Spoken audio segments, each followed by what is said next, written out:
कहाँ जा रहे हो? बोले कावड़ बहन लेके। कावड़ लेके तो मैं हरियाणा जा रहा था, सोनीपत।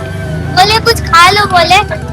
इस कार्ड पे हाँ पर बोले। लेकिन यहाँ पे तो सब कुछ लहसुन प्याज वाला होगा ना, हाँ बोले सब लहसुन प्याज। तो मैं लहसुन प्याज थोड़ी ना खा सकता हूँ। अच्छा मुझे माफ करो बोले। आओ आपको वो मतलब वो खिलाती हूँ, क्या? क्या बोलते हैं उसे, फल। नहीं नहीं, पैसे नहीं है मेरे पास, अरे आओ बोले आओ। पैसे नहीं है लेकिन मेरे पास। आओ आओ। क्या केले खाई।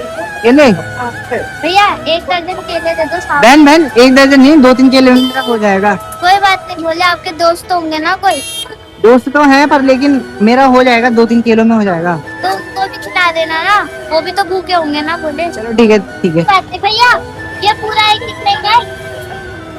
60।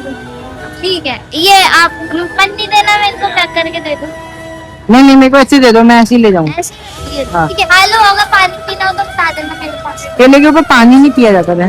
कोई बात नहीं, पहले पानी पी लो, आ जाओ।